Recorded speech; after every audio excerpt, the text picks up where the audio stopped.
This episode is brought to you by Tic Tac. Your boss is going off at you for missing a deadline, and you swear the clock just moved backwards. Suddenly, you remember the pack of Tic Tacs on your desk. Now you're riding horseback on the beach, the smell of citrus in the air. And what's this? Your boss is sitting behind you, breathing heavenly fresh mint. Refresh your mouth and mind, and share your good vibes with Tic Tac. Building a portfolio with Fidelity Basket Portfolios is kind of like making a sandwich. It's as simple as picking your stocks and ETFs, sort of like your meats and other toppings, and managing it as one big, juicy investment. Now that's pretty good. Learn more at fidelity.com/baskets. Investing involves risk, including risk of loss. Fidelity Brokerage Services, LLC. Member NYSE SIPC.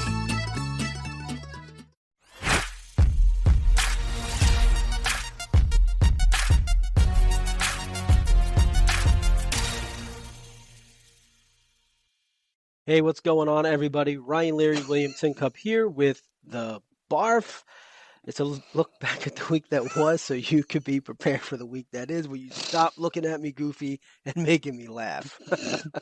Sorry. What's going on, brother? I was doing a little zen right there, right You before were. when you're counting in. I'm like, okay, all right, man, I'm gonna finish that. You're like, we're going to go, Dude, I can't meditate. I'm broken in so many ways, but in that way, in particular, every time I've tried yoga, I just fall tried asleep. meditation, I can't get my brain to stop. So I'm like, what do other people do when when it can't stop thinking? What are they doing? What are they doing over there? They look really comfortable. Oh my gosh, stop thinking. They do look comfortable. They look great. Yeah, they And do. I They look like relaxed. I look like a psycho. So I've never Can't been do able it. to meditate. I have tried. I've fallen Me asleep. too. That's not what you're supposed to do, I guess. But I did get into stretching for a while. Oh yeah. And so, not that I'm stretchable, but No. I know that's not a word, but No. And the older you get, the less flexible you get. So, but it it's does feel actually good really to just kind of lay on your back, Yeah. and just do nothing. And I did call that it with stretching. the roller ball, not roller balls, but the roller like pins. Yeah. I did that with those things for probably 3 months, and it's fantastic. Yeah. It's the So, only reason I go to the gym. well, not the only, but all right. Let's Yeah. do the. What do you got? Let's do it, man. How about Greg? you kicking us off today, or am I kicking us off? I am. I got it. All Okay. right, kick us off. Ryan, how about 14 HR truths revealed in Reddit threads? This is like 2 truths and a lie. No, these are all truths, and it is glorious. So the people at peoplemanagingpeople.com, you go look at it there. Reddit is just, they kill, we've looked at Reddit recruiting Yeah. before. Mm-hmm. They kill it in terms of HR and recruiting. And so it's a lot of like quotes, and then people will comment on, okay, you know how that works. But go look at the article, because the article goes into all 14, of course. But I'm going to give you 4 real quick. So these are kind of universal truths for HR as Reddit reports them, if you will. So, 1, you're going to do some jobs that aren't yours. 2, Yeah. bad leadership will give you headaches. 3, Good the leadership job, can give you headaches too. yeah. I mean, let's be real. That's an optimistic way of looking at that. All right, the job you applied for isn't necessarily what you'll be doing. Be ready to deal with non-office politics as much as office politics, which was the funniest thread for me because That's interesting. I've always thought about the office politics, Jared or Sandy dealing with these people and all that stuff, but outside of the office also is fairly treacherous. So go read the article. First of all, spend some time on Reddit every day. It's good for you. I'm learning. I'm learning Reddit. Other than that, this 14 HR truths revealed in Reddit threads. All right. You'll have to teach me how to use subreddits and stuff. It's very difficult for me to figure this out. Anyhow. All right. Waste Industries and GFL Environmental agreed to pay $3.1 million in an EEOC sex discrimination lawsuit. Discrimination. So they weren't hiring women? What's that? They weren't hiring women? Oh no, they were hiring them. They just wouldn't give them the job of driving the truck. So they just said, "Look, you're cool to be here, work in the office, sit down over here and type. You cannot drive our truck." Welcome to So- the 50s. Yeah, welcome to the 50s, right? please get a Like, ticket. knock, knock. Betty Crocker called. She wants your fucking books back. Wow. So, a little much. Sorry. No. So No, the deal is it's they all right. were applying for driver jobs Yeah. and not getting them for less qualified males. And this has been going on systemically since 2016. So they smacked them with it. They paid up. I don't know that it's going That's to a big change number. anything. Creates an That's a awkward great- environment, right? 'Cause that's now when always- the women do get the jobs, Yeah. they're looked at as, well, you only got it because you guys filed a lawsuit. Yeah, it's affirmative action. Right. Yeah. So, well, there you go. 3.1 million. Big number. Hopefully it does change things. All right, Ryan. We've done a lot of stories on RTO. Mm. a lot of stories on RTO, and I thought we'd need a little positivity today, this Sunday.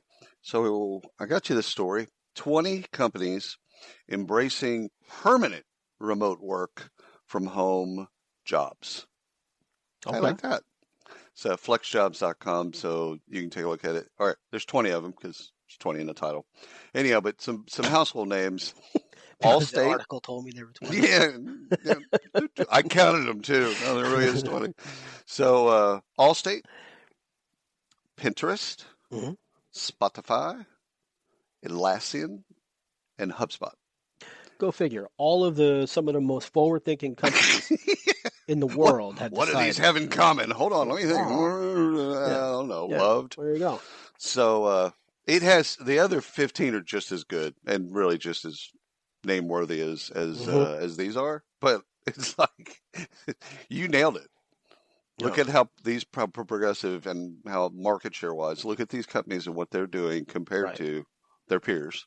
Yeah. And oh, by the way, now they've committed. They've committed in some cases forever. Yeah, Like and, it's and I just would guess never going to be in person. I would guess if you went to Glassdoor or the like, they'd have fantastic reviews. CEOs 100%. in the 80% range. I should have done that. That's a good call. Yeah, You can take that task. I will run with that. All right. You've heard of Workhuman, right? I have. You have heard of Workhuman? I have. So and before they were called Workhuman, which was a conference that Lori created for them. They were called Global Force. Right. Global Force. I remember Global Force. Global Force. Yeah. I have a Spider-Man shirt on, so now that's the evil Global Force. All right. So this is a story how shareholder relations fell apart at the tech unicorn Workhuman. So Workhuman's about $2 billion. Not They're anymore. not anymore, right? Stuck in a legal messy battle between two of their most biggest major. My English is bad today. Yeah, We're gonna go with it. And they're two major investors, Falcon Group and ICG. So here's basically what's happening. Falcon wants ICG out. Goodbye. ICG is trying to change its investment to from equity to senior debt. So the rub here is that So the rub is Falcon claims ICG blocked potential merger with Achievers, and then set bad loan terms. ICG claims that the Falcon boss, his name's Barry Maloney, is acting in his own interest in all of these deals that they're putting together. As he should. It's his money. Yeah, I would think so. Yeah, I mean it's How else is he going to act? In someone else's best interest? Yeah, I mean. So here's the thing. I mean, first of all, it is a good company. It's ran really well. Yeah. Nice people work there. Andrea Dumont, whom you know, she used to work there in marketing, CMO. They got great folks, and it really is. All kidding aside, this is what happens when you have investors on your board, and they become advocates, and they don't get along.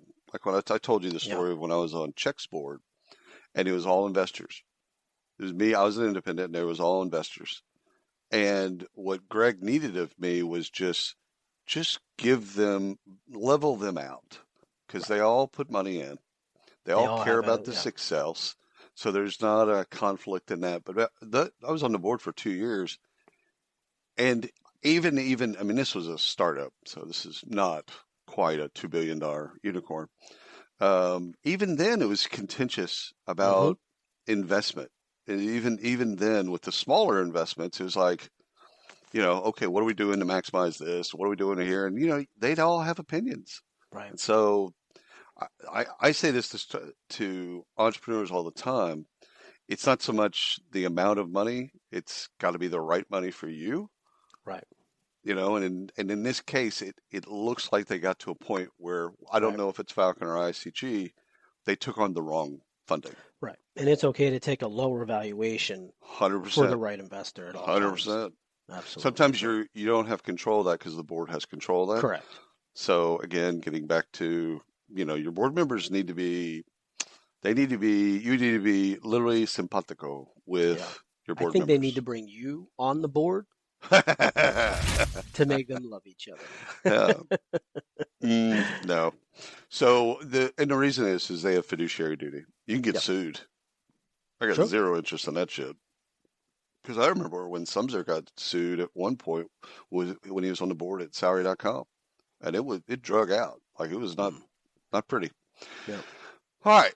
Ryan, you probably asked yourself, what countries have the best work-life balance? I never have, but I will now. William, what countries have the best work-life balance? Right, I'm glad you asked. So this is at Remitly.com, REMITLY.com. Headline: The United States has the longest average working day with 8 hours and 29 minutes, equating to American employees working over 18% longer than their counterparts. So here's some nuggets in the study. U.S. ranked 19th out of 22, down by the bottom. I guess China was, or North Korea was. Okay. My bad. So 19th out of 22, they takes the second shortest length of vacation breaks. Yeah. So out of 22, we're also on the wrong side of that equation. We have the second shortest time away from work. Third, U.S. has the shortest average commute time with 40 minutes. So I found that fascinating. Oh, that's interesting. So we're working longer at the job, yeah, but our commute is shorter. So are we working longer? But anyhow, the study, it's really good. But we 19th. It's horrible on so many levels because we're working too much. We're working ourselves to death. Hey, look, somebody's got to be 19th and 20th and 21st, right? I mean, Cowboys, not everyone can be. Cowboys can't be. The Cowboys can't be your stiffs. You said it. Not me. No. Hey man, I want them to lose the rest of the games. Go Birds. Get a good draft ticket. All right, Maven Clinic cuts 10% of the workforce weeks after raising $125 million. So we reported on their funding announcement a few weeks back. And we were excited. We're like, okay, this is fantastic. And now the layoff, it's not massive, right? It affects about 10% or so. So that's 60 employees. Right. Maven's a $1.7 billion women's health startup. But as you dig deeper on this, this isn't obviously financial. This looks like they're positioning for an IPO. Layoffs are tied to restructuring. Yeah, they want the numbers to look good. Yeah, exactly. And they also have a search going on for a new CFO that has specific for public experience. Yeah. So all signs point to this is where we're going. We need to get right. And we call that salt and pepper. Yeah, that's what they're looking for. Yeah. All righty. Well, let's keep an eye on that. All right, Amazon. You're gonna love this. Amazon tightens its work from home policy for workers with disabilities, making it harder for them to work from home. The policy requires a more rigorous vetting process. So now you have to prove your disability, which is, pretty fun. I think that's legit. Like you can't just say I'm disabled. No, of course. And especially with things that are non-visible, right? Right. So if you have something, you're on the spectrum or you got other types of things. I can see that. And so finish out that thing. It's a month long. So not only a more rigorous vetting process, so this is for hires too, not just employees. This is for people coming in. and a month-long office trial. So you still now, let's say you get hired, you're deaf, you have to come into the office for a month. Period. End of story. Mhm. It's a non-negotiable. Wish you could become a morning person? You know the type, up before the sun, early morning runs, first one to the office with donuts and a smile. How do they do it? Easy. With the new Galaxy Watch 8, sleep tracking and personalized insights from Samsung Health help you improve so you can wake up to a whole new you. One who, dare I say it, skips the snooze? It's possible. Train your sleep with Galaxy Watch 8. Learn more at Samsung.com. Requires compatible Samsung Galaxy phone, Samsung Health app, and Samsung account. Welcome to Sephora. I'm looking for a perfume that's not too perfumey. I got you. Serum moisturizer or moisturizer serum. Let's get into layering. My concealer is making me look worse. Sounds like the wrong shade. Let's get you matched. There's only one store that really gets what you're going for. Get beauty from people who get beauty. Only at Sephora. Hi, Let's get you a basket. So, This is to prove that you're a good worker or that because you can't work in an office. All right, so benefitnews.com is always great with these types of articles. CEO Andy Jesse, we reported on this a while back, says that return to office requirement will strengthen the company's culture.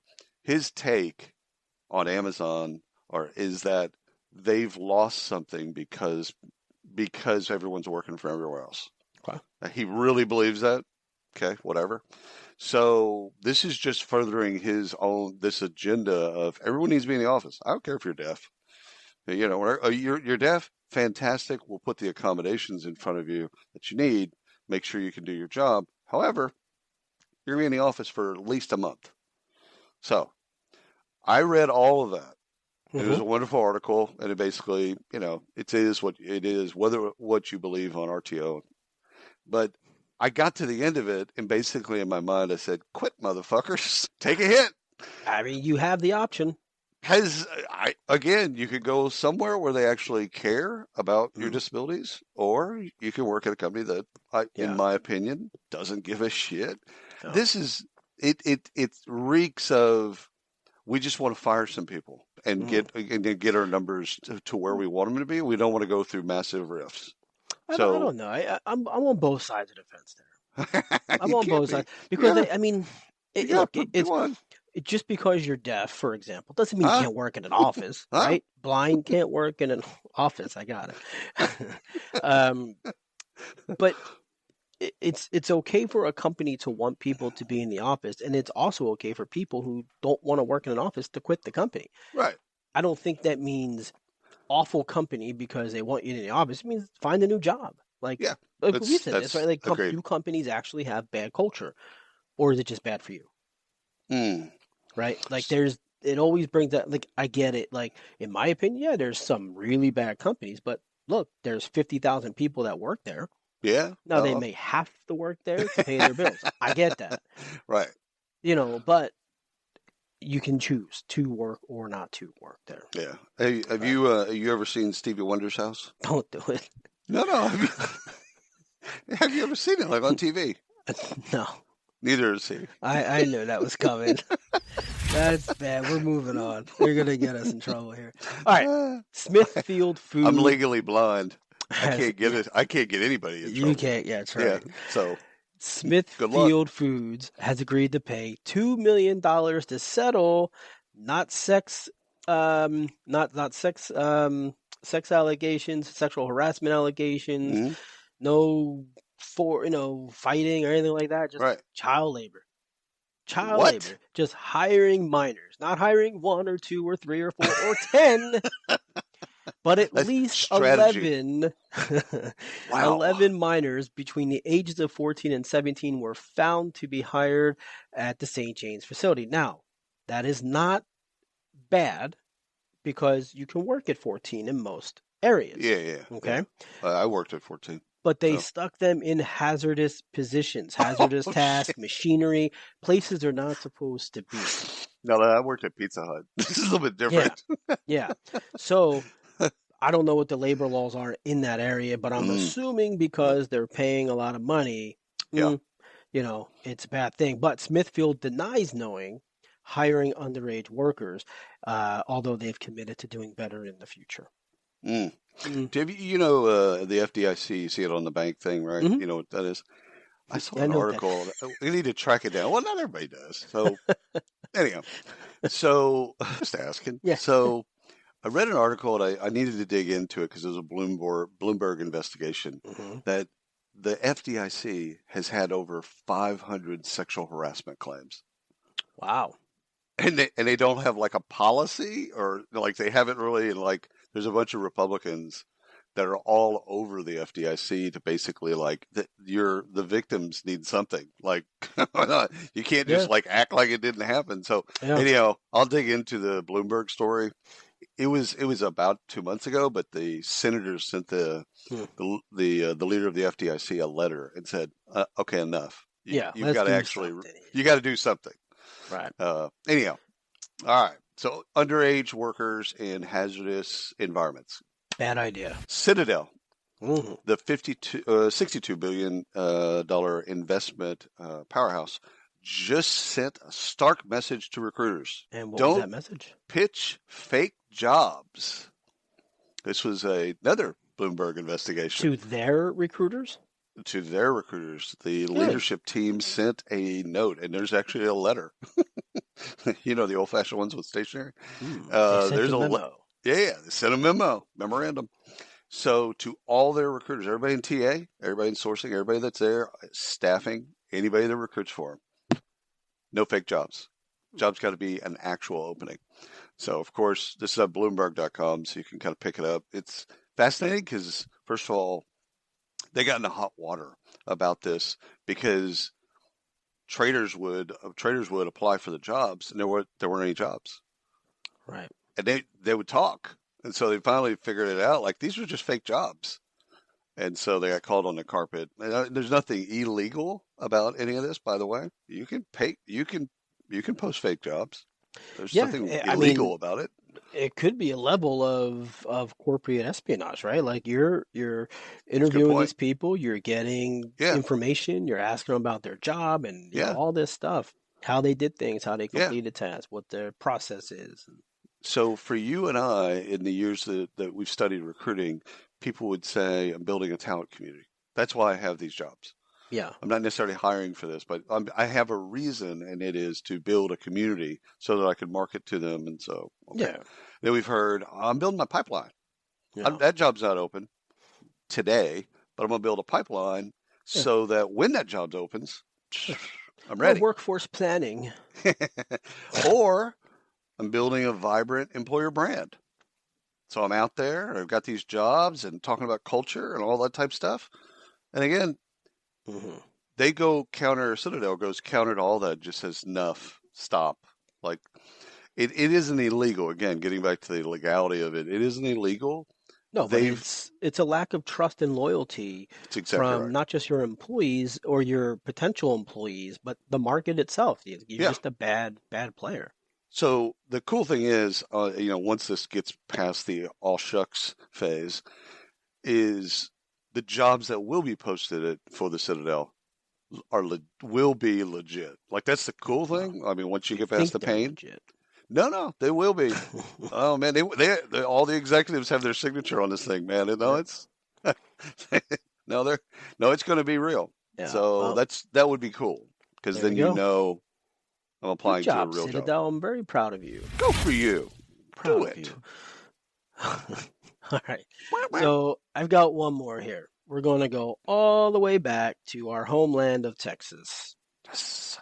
So we know that the overtime rulings, right, have come through. So a federal judge in Texas has vacated the U.S.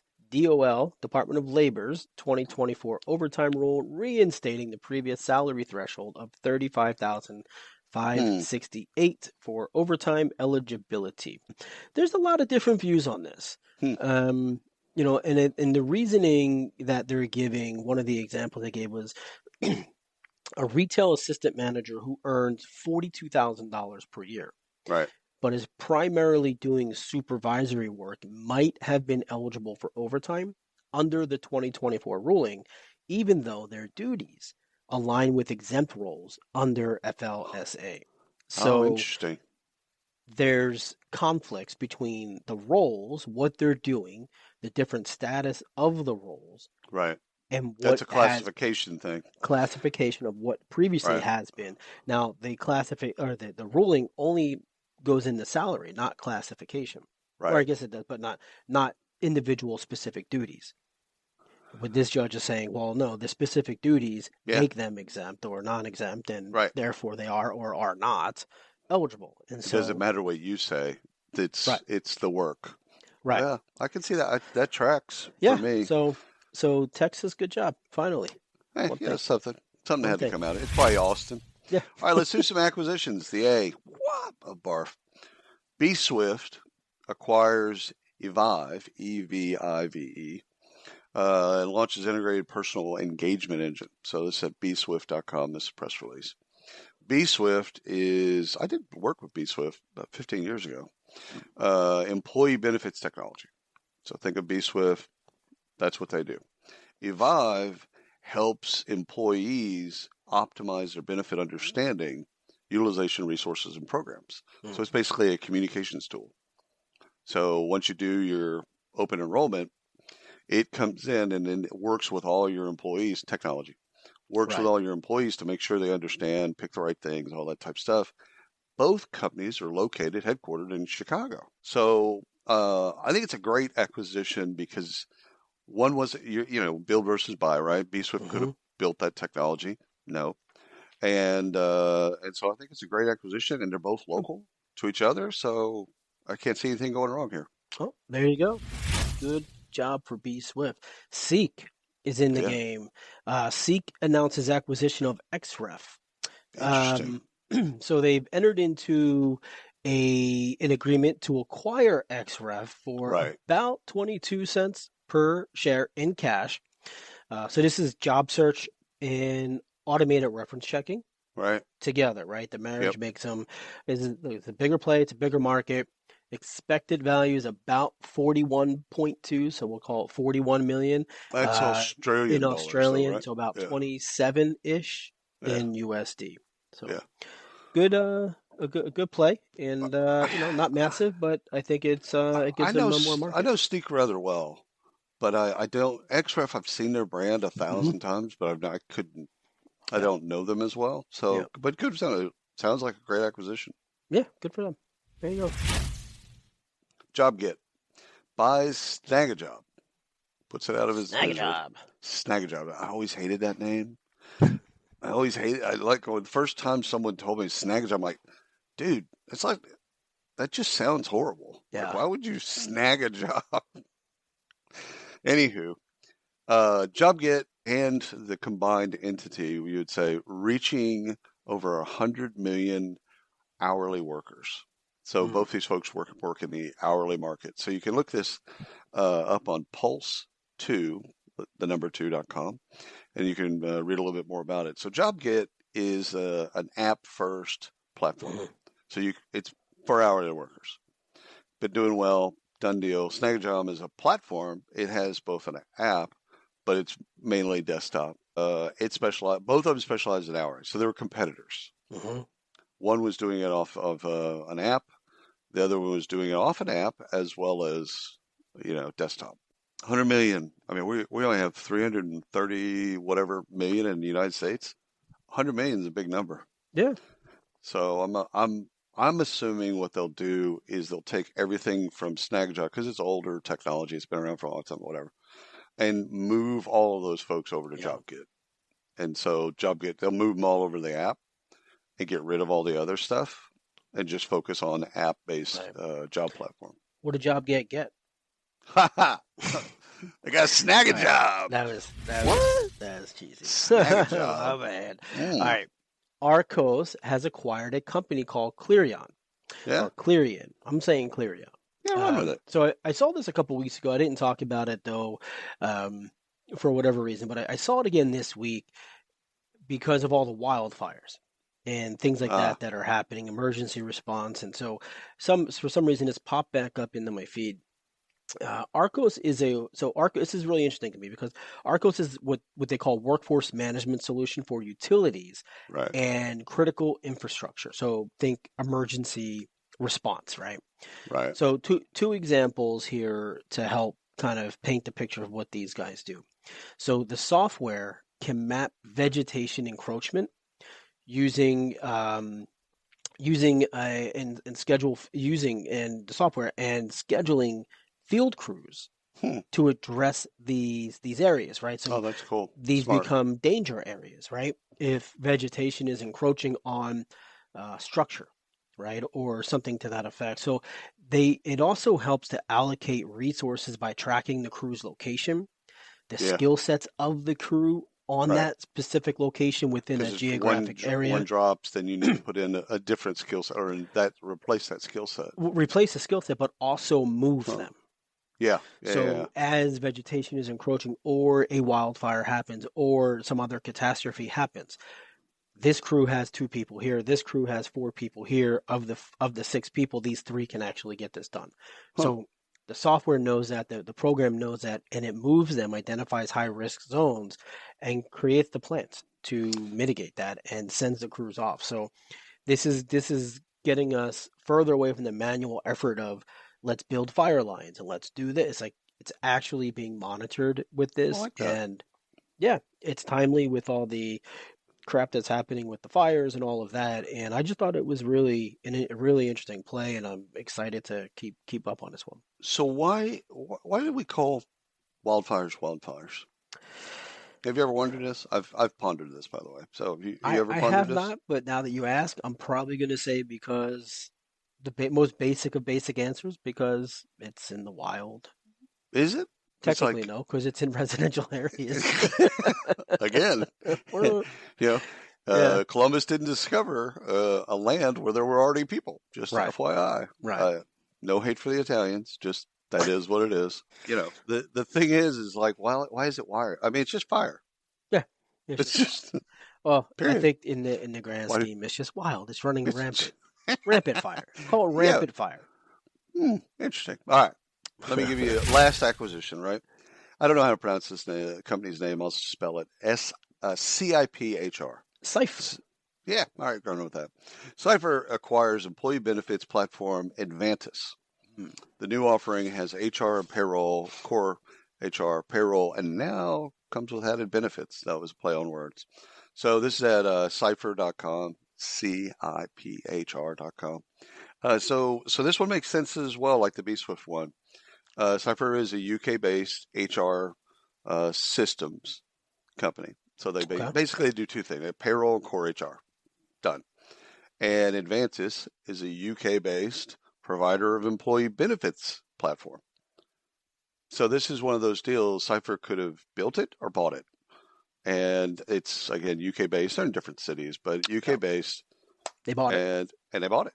Instead of buying it, or instead of building it, they bought it. So I think it's going to be good for both customers, both sets of customers. They'll be able to sell into each other's companies, so that'll help. And then I think integrating the technology, all good stuff. Good for them. Congratulations. And we're on to research, Ryan. You ready? Yes. And I have a research that I want to talk about where they looked at 577,000 Medicare patients to see if clinics using more telehealth. Wow.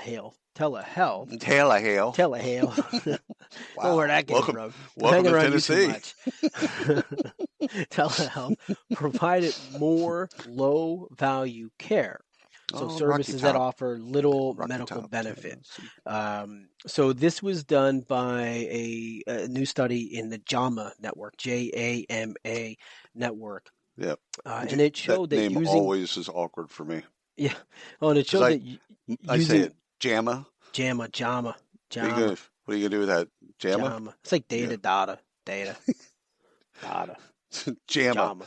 Dude, that sounds really aggressive. I was going to say JAMA, but usually people are like, oh, that's that Philly accent. Dude, seriously, it sounds like really aggressive. I'm going to need you to back down. Don't be jamming anything around me. Let me get a sip of water. Anyway. Kiss me first. So it showed that using telehealth in primary care does not increase unnecessary medical services like extra tests or treatments that don't help patients. Interesting. So it's really interesting because the debate back and forth has been, now that we have telehealth, and it's been around for a long time, but now that it's mainstream, will that increase useless or low value services, taking up more resources, thus costing more money? And what it found is that indeed it has not.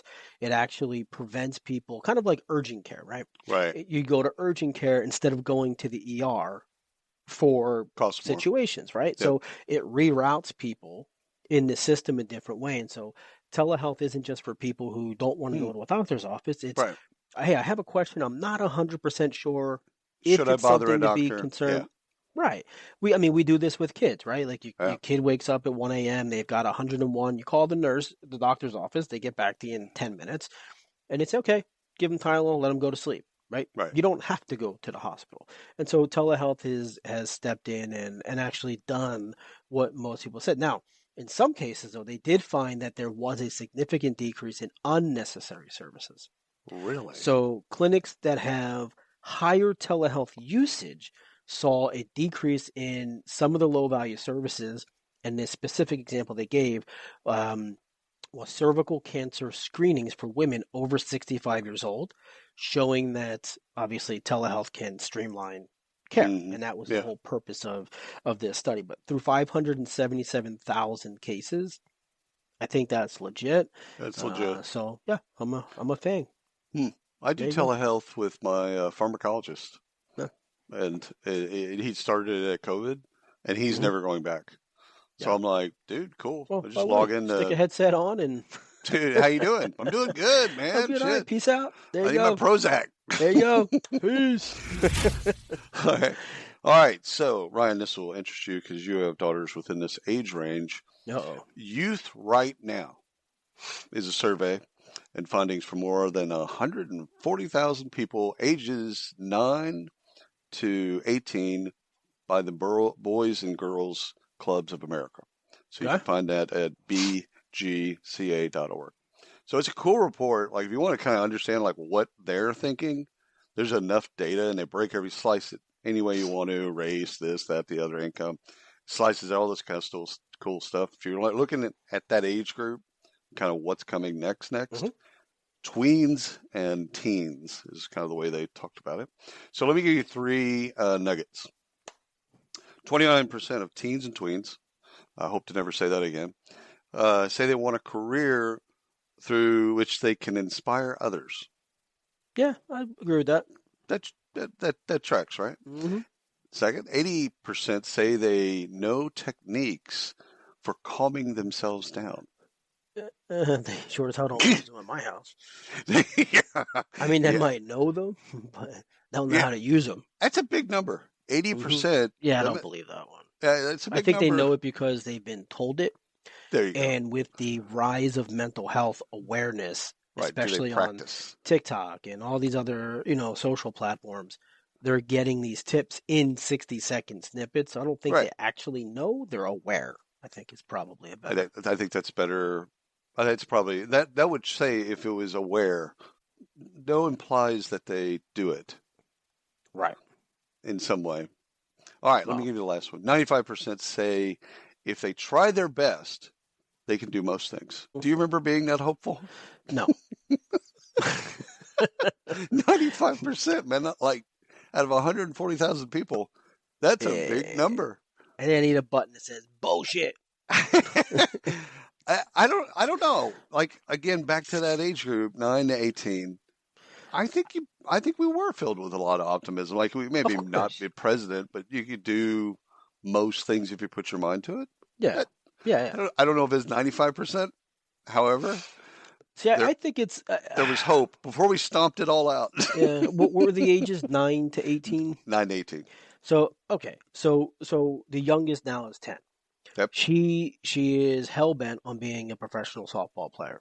Oh, cool. Okay. So University of Arizona, bear down. The others have grown out of that stage and like, all right, I stop. No way am I going to be a professional softball player. Nor do they see it on TV. right? Outside of college. And so that's a good point. there really isn't anything there to follow that. Because what are you going to do? Olympics and then do what? Coach. Your coach, and that's it, right? You're not. There's not. I guess there is professional, but it's not Major League Baseball, right? It's not the WNBA as of now, right? It took them 30 years to get there, so these kids will be grandparents by the time they can be professional. Not sure they're there, but yeah, run with it. Oh, they're getting there. No, they're getting there. Hey, okay, let's let's go ahead and prove that point. How many games are there in the WNBA season? I don't know. How many games did you watch coast to coast this season? Probably about a dozen, maybe a little more. You watched a full game? I did. Full game? I did, not intently, but it was on the TV the entire time. Well, no, but were you watching it, or was it just playing while you were playing trivia? I watched those games as much as I watched the Sixers. Okay. Well, because the Sixers just... I have never watched a WNBA game because I've watched women's college basketball. It's pretty good. No, it's horrible. It fucking sucks. God, it's horrible. Yeah, now, I'm soccer, a fan. Soccer different. Soccer is gorgeous. Yeah. It's beautiful, and they play it beautifully. Yeah. Women's basketball is horrible. Yeah. Like it's just getting better. Lower the fucking rim. Like make it easier. Well, yes, that I think could enhance the game. Yes. Yeah. Let's stop. I'd like to see LeBron James transition into a woman. Oh, Jesus, good Lord. Go ahead. How do I even go forward with that? I don't know. Just all right, so Manpower Group's inaugural Global Talent Barometer has been released. So the report shows that while 80% of workers find meaning in their current jobs, 35% are contemplating a job change within the next 6 months. When are you not, hard stop, and we love Manpower. When are you not looking When are you not contemplating? Yeah, like, is there ever a moment where you're just, not thinking about someone else offering me more money? Yeah. Come on. I think, exactly. So they looked at more than 12,000 workers across 16 countries, and here's what they found. 80%, the percentage of employees who report finding meaning in their current jobs. 35% say they're always looking for another job. 47% young professionals contemplating a job change. Okay. Making them the most likely demographic to seek new opportunities. Out of everyone that they've looked at, it's been stale. Highest. It's been stale for a while. That tracks. Yeah. And then 34%, which this is probably the most interesting stat to me. This is the percentage of workers that feel that they've hit a career ceiling. That's the company's fault. Yes, pointing to a lack of growth opportunities. Yeah.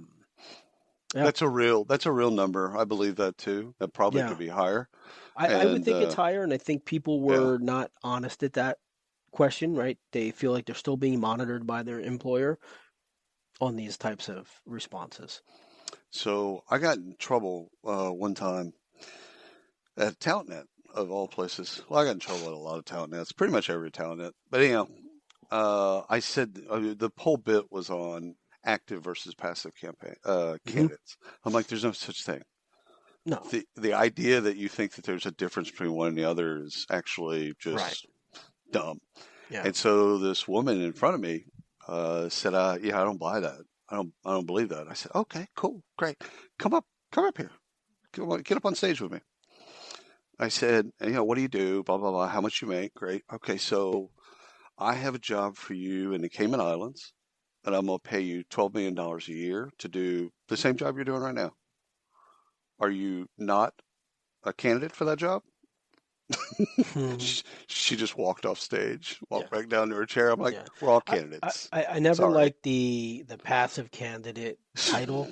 I think it's active and non-active. Yeah, you can be a non-active job seeker and take calls. 100%. But I'm not actively looking. Passive, I think it's just it's a weird name for it. Well, it was also, we joke about it, but there was a real bias for years No, against absolutely. active candidates. Like, oh, you're active? Yeah. Something's wrong with you. Yeah. We're going to go over here and hunt for people that don't. You're a ginger and an active candidate? Sorry. Please leave the building. All right. And what's the average age of the American worker, Ryan? Just off the top of your head. Don't look at anything. Average age of a U.S. worker? I'm gonna go 38, 39. Jackie Robinson, 42. So the average worker is 42 years old, and what this means is an aging workforce calls for a closer look at workforce design. Is at worklife.news.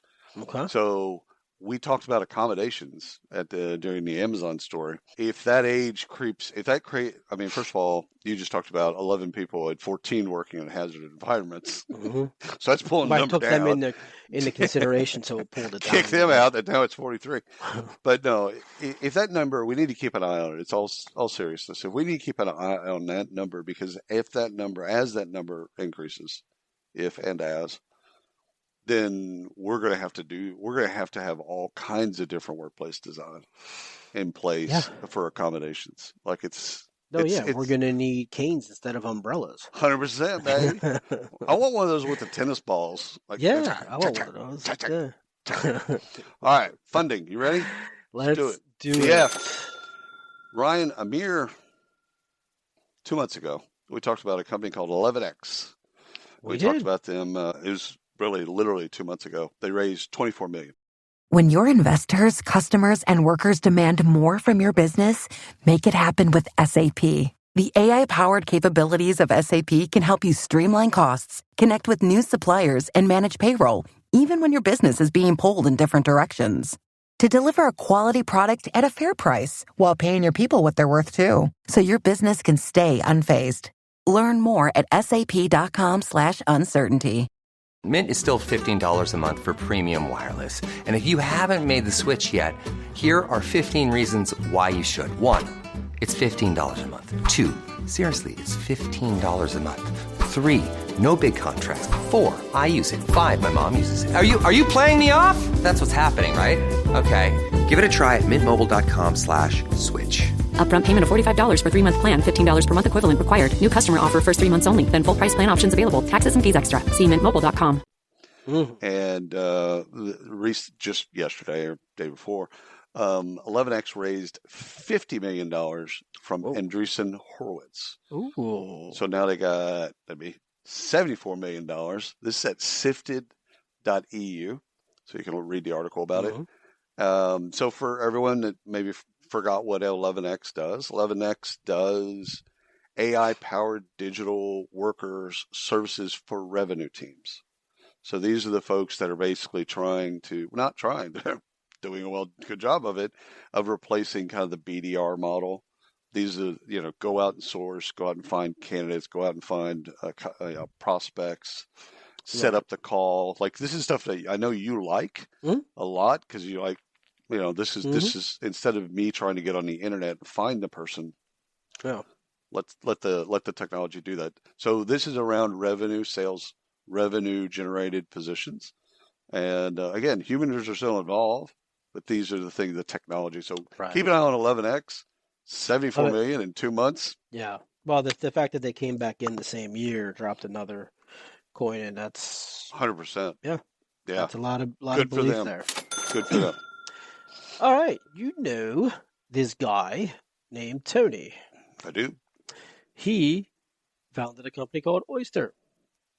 Oyster received an additional $5 million from ServiceNow, which is awesome. So this is the second investment this year that they're receiving. Series D, second investment for them. The interesting thing here is that these guys have gone constantly up, up, up. Recently, they've gone this way. Right. They've gone hockey stick up for those that aren't watching. Oh, yeah. Their total capital raised to date, $291 million.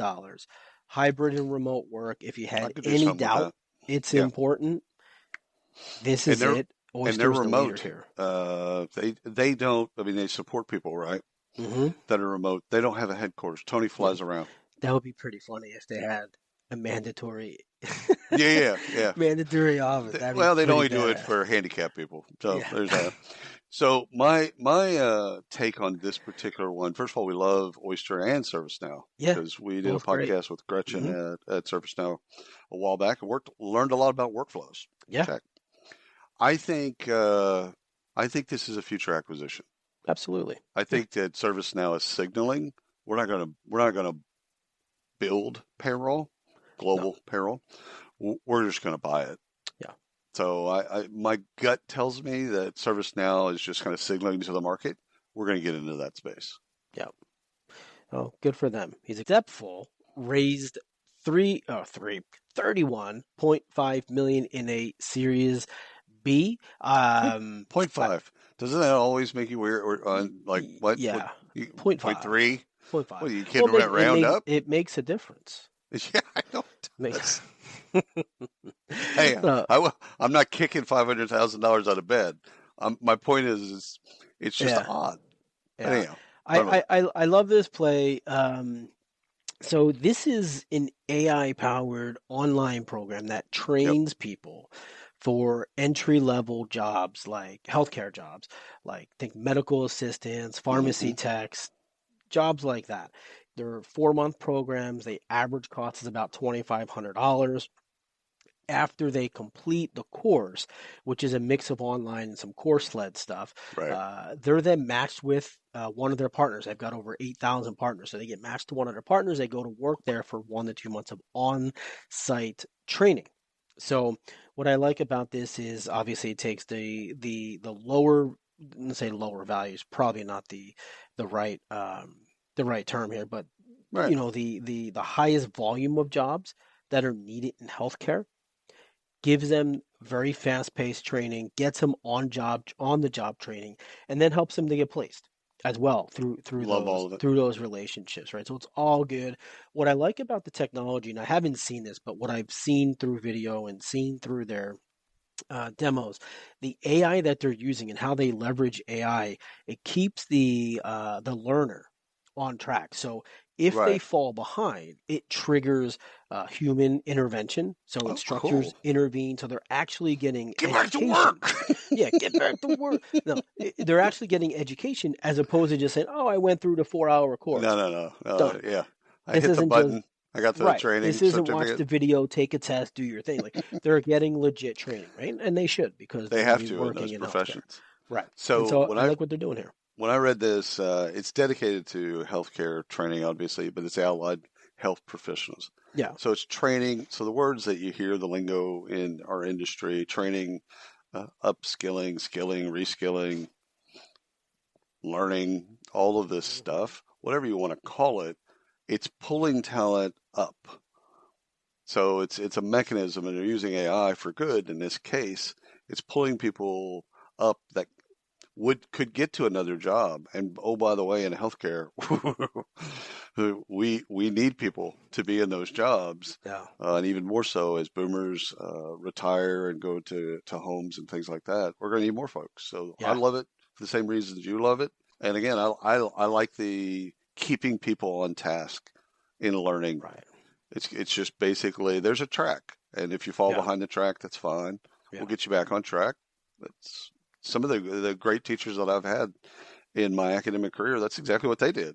They pull me into their office and say, "Hey, yo, what are you doing, home? Let's go." Occasionally, you need to come to class. Yeah, you need to show up there, dude.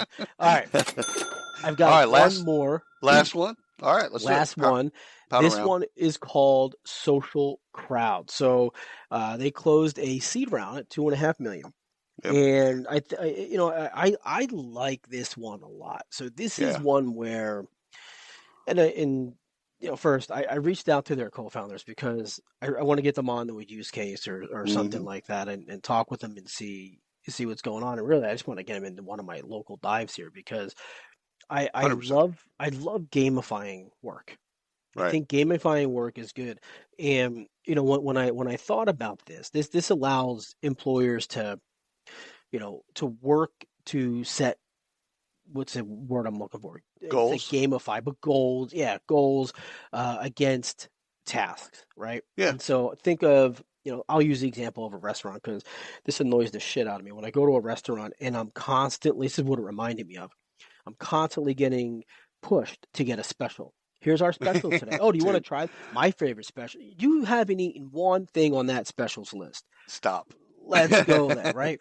Like, tell me I what actually, you've eaten. when the waiters and waitresses that ask, they're like, "Oh, can I tell you a little bit about specials?" No. That means old food to me. That's all that means. Like I said, old food expiring. Gotta push the tuna? Great. No. Expiring dates. No. I'm not buying that. So anyway, but I like this because it allows them to set real-time goals for them, right? So go out and sell the specials. And as you achieve the specials, you get rewarded. You get rewarded then, not in 6 weeks. So whether it's cash, time off, whatever. There is a video on TechCrunch of one of the co-founders, and he's describing. So this is before the funding. He's describing Social Crowd as the Fitbit, but for work. Right. So you can set your goals, you can do all that type of stuff on your Fitbit, okay, and it keeps track. The closed loop of that is with Social Crowd is like you said at the very end. It's set goals, hit goals, reward. Get reward. Right. So the product allows companies to set employee goals, which is great, reward them when those expectations are met. So I'm following this story. Yeah. Like you, I like the tech. And I think it's good for everybody involved. It's good for employees because it's transparent. And it's a great funding. Good for them. Seed round. Well, there you go. We are all done for today. That's a lot of information on a Sunday. So enjoy it. Do what you will with it. Right. And we're coming into Thanksgiving weekend. We're getting close, right? How many we got? Like a week? Yes. A week. And I was just told last night there's less time between Thanksgiving and Christmas this year. What? Yeah, there's only 3 weeks instead of 4. Oh, because of the date. Yeah. Oh, so, interesting. Shit, we don't. So that's why they're pushing up all the Christmas commercials. Interesting. I guess so. I don't know. It usually, makes sense this year. Usually it gets hard right after Black Friday, right? Yeah. So they're pushing those up. Good for them. Anyhow, thank you all for listening. Thank you for watching. Rate us, review us, subscribe, love us, share us, do all that great stuff. And if you have any questions, just let us know. Or hate on us. Or hate on us. Either way. We love hate. We'll see you next time. Grudge fuck.